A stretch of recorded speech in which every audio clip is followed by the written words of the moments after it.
Jangan dikira sakaratul maut itu mudah. Jangan dikira. Nanti saat peristiwa itu terjadi, akan ditampakkan kebiasaan-kebiasaan orang yang akan wafat itu.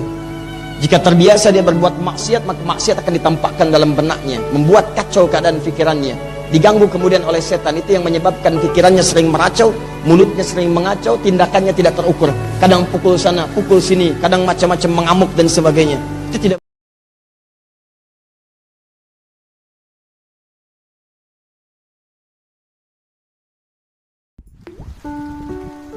Kalau terkait dengan selamat dunia dari maksiat, di alam kuburnya selamat dari siksa. Bahkan kata Allah menggunakan fi'il mudhari tuh, ya. Ada ya-nya. Allah tidak mengatakan wa salamun alaihi yauma fil qubur, tidak. Tapi wa yauma yamut. Akan, sedang, akan, nanti. Ya, fi'il mudhari bisa present, continuous, future. Bisa progresif. Nanti saat akan terjadi atau sedang terjadi. Kata Allah, bahkan bukan hanya di alam kuburnya. Saat sedang akan wafat pun dia akan diselamatkan dari dahsyatnya sakaratul maut. Jangan dikira sakaratul maut itu mudah. Jangan dikira. Nanti saat peristiwa itu terjadi, akan ditampakkan kebiasaan-kebiasaan orang yang akan wafat itu.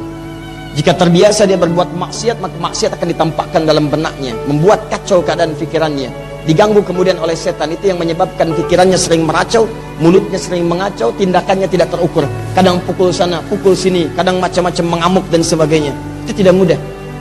Tapi ada orang-orang yang ketika akan wafat, Allahu Akbar, mudah sekali. Kata Nabi bagaikan mengeluarkan satu rambut itu, ya, yang sangat halus, tipis dari adonan tepung yang luar biasa lunaknya. Tinggal narik. Bahasa Qurannya surah ke-89 ayat 27 sampai 30. Ya ayyatuhan nafsul mutmainnah. Hei jiwa yang tenang. Jadi tenang aja kedatangan malaikat. Assalamualaikum, waalaikumsalam. Tenang aja. Ada apa? Pulang yuk. Ayo. Santai aja. Jadi kamu ridha dengan apa yang aku berikan, aku pun akan ridha dengan apa yang telah kamu kerjakan, kata Allah. Lihat kalimatnya, ya ayyatuhan nafsul irji'i ila rabbiki radiyatan mardiyah, ridha dan diridhai. Saya ridha dengan kamu, kamu pun akan ridha dengan saya. Makanya kata Allah, orang-orang baik itu sebelum pulang ditampakkan surganya, hasil dari amal baiknya ditampakkan. Ya, makanya kalimat Qur'annya, wadkhuli fi ibadi wadkhuli jannati. Kamu jadi bagian dari hambaku, aku sudah siapkan surga untukmu, dibentangkan amalan-amalannya. Makanya pernah saya kisahkan di masa-masa yang lalu, ada sahabat Nabi itu ketika wafat, dia mengigo dengan kalimat-kalimat yang indah. Ya Allah, kenapa bukan yang baru? Ya Allah, kenapa tempatnya nggak lebih jauh lagi? Ya Allah, ya Allah, ya Allah. Orang ini ahli masjid, biasanya posisinya sayap kanan pojok. Nabi ke masjid, orang ini tidak ditemukan sampai ditunggu. Menjelang azan tunggu, barangkali terlambat. Setelah agak sekian lama orangnya tidak datang, maka dikumandangkan kemudian iqamah. Tunaikan sholat. Begitu selesai ditengok ke rumahnya, cukup agak jauh jaraknya, sampai ke depan rumahnya, keluar kemudian istrinya. Setelah disampaikan ada Nabi, ditanya kemana suamimu tidak ke masjid. Kata beliau telah wafat ya Rasulullah. Apakah ada sesuatu yang aneh pada dirinya? Tidak ya Rasulullah, kecuali dia menyebutkan kalimat-kalimat yang tidak aku pahami. Apa kalimatnya? Dia mengatakan, ya Allah, kenapa nggak lebih jauh lagi tempatnya? Ya Allah, kenapa bukan yang baru ya Allah? Kata Nabi, berbahagialah dia. Tahukah engkau ketika dia mengatakan, ya Allah, kenapa nggak lebih jauh lagi? Dia terbiasa ke masjid. Dia berjalan kaki untuk ke masjid. Ketika di sakaratul maut ditampakkan oleh Allah pahala berjalan kaki ke masjidnya. Di setiap telapaknya itu ada pahalanya. Tapak pahala. Bahkan sampai ke masjid 25 kebaikan. Jarak satu keduanya 500 tahun. Dua ketiganya 500 tahun. Sampai ke 25-nya itu baru datang. Di begitu baru datang dapat 25. Di hadis Muslim. Kalau pengen lihat nanti saat mau sakaratul maut tuh, ya, nanti kelihatan. Wah. Nah, dia merasa, ya Allah, kok kenapa nggak lebih jauh lagi? Kalau lebih jauh lagi, pasti lebih indah daripada yang ditampakkan sekarang. Lebih banyak pahalanya. Nah, tiba-tiba di musim dingin itu dia berjalan, dia temukan seseorang yang sedang kedinginan. Dia buka pakaian luarnya, dia pakaikan pada orang itu, dia berangkat dengan pakaian di dalamnya. Nah, yang luar itu yang lama, yang dalam yang baru. Begitu ditampakkan pahala kebaikannya, dia sadar, ya Allah, kalau saya berikan yang baru, pahalanya lebih banyak lagi. Ya Allah, kenapa bukan yang baru pada saat itu ya Allah? Maksudnya menyesali dirinya. Tuh lihat, orang dikasih pahala surga, ada menyesali, ingin kembali kepada keadaan amalnya supaya bisa memperbaiki dirinya. Tapi tidak mungkin terjadi. Apalagi sudah masuk ke alam kubur. Fa asaddaqa wa aqum minas shalihin. Beri saya kesempatan ya Allah. Dan di akhirat nih, saya pengen balik walau sedetik, saya akan perbaiki apa yang telah saya lakukan selama hidup saya. Ada orang meminta waktu untuk kembali dalam sedetik ke alam kuburnya, kembali ke dunianya untuk memperbaiki keadaan dirinya. Sedetik aja ya Allah, saya ingin perbaiki keadaan hidup saya. Anda diberikan bukan hanya sedetik sampai dengan malam ini. Ada setahun, ada 10 tahun, ada 20 tahun, ada 30 tahun. Saya katakan pada Anda kalimat saya yang sangat penting ini.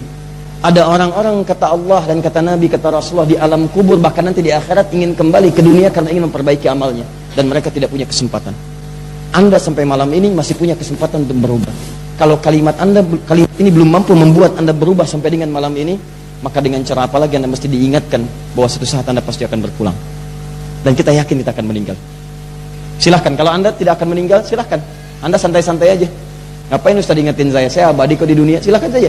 Kita akan lihat siapa yang lebih duluan. Apakah Anda meninggalkan dunia atau dunia yang mengatakan Anda selamat tinggal. Ya, ada yang seperti itu. Nanti alam kuburnya lebih hebat lagi. Nanti saya turunkan ayatnya. Jadi begitu orang ini tampakkan kenikmatan sakaratul mautnya, begitu sampai di alam kuburnya langsung nikmat itu turun tuntas. Ini belum surga, baru pendahuluan aja. Ya.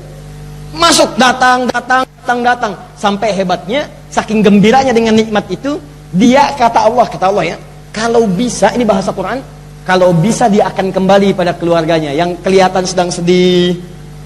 Ada yang menangis. Kalau mampu dia akan katakan, kamu gak usah nangis, kamu gak usah sedih, kalau bisa kamu kesini nyusul. Di sini tuh lebih enak daripada apa yang kamu kerjakan sekarang. Kamu kerja capek, berangkat lagi gelap, pulang gelap. Saya pulang kok ditangisin. Kamu yang harusnya menangisi diri kamu sendiri. Saya tuh enak di sini. Kalau bisa kamu cepat nyusul di sini. Gak ada kerja lagi, gak ada capek lagi, gak ada sholat lagi. Sekarang tinggal menikmati apa yang telah aku katakan padamu saat aku hidup dulu. Nanti ayatnya ada. Sampai ke alam kuburnya selesai, sampai dibangkitkannya spesial.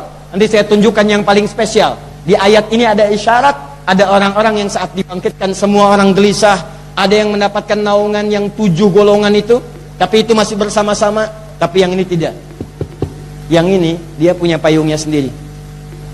Jadi kalau yang 7 golongan di payung besar. Ilustrasi aja ya. Dan tidak akan seperti ini, wallahu a'lam bissawab. Tapi kalau dikeluarkan gambaran hadisnya, sab'atun yadhilluhumullahu fi dhillin yawma la dhilla illa dhilluh. Ada 7 golongan dinaungi di akhirat nanti. Ya awas dengan satu naungan yang besar. Zillatun, naungannya disebut dengan midhallah. Sekarang bahasa Arab sekarang midhallah disebut dengan payung. Ada payung besar, tenda. Tuh di luar ada tenda.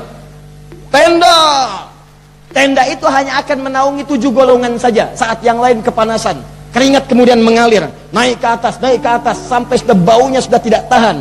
Ya, gerahnya bukan cuma gerah. Semua orang diilustrasikan dalam riwayat-riwayat yang sahih. Semua sudah cepat pengen dihisab. Padahal dia tidak tahu tuh masuk surga apa neraka. Tapi nggak peduli, yang penting pengen cepat hisab. Nanti begitu hisab lebih menegangkan lagi.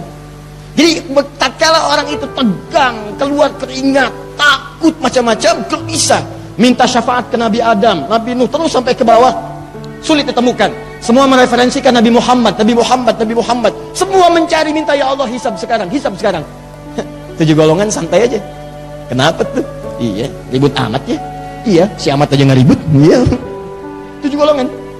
Al-imamul adil, imam yang adil. Syabun kana qalbuhu muta'alliqun bil masajid. Ada anak muda yang hatinya lekat dengan masjid. Ya rajulani tasyaban yatahabba fillah.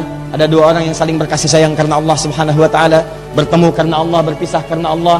Di dia itu punya rencana-rencana, bersahabat dengan baik untuk menuju surganya. Kalau ada gerakan menghafal Quran, dia saling berbincang, yuk kita menghafal Quran. Dia bekerja sama-sama, dia punya program menghindari maksiat, menghindari yang haram. Terus berpisah karena Allah. Kalau pisahan saling mendoakan, itu kalau ke surga dikumpulkan lagi.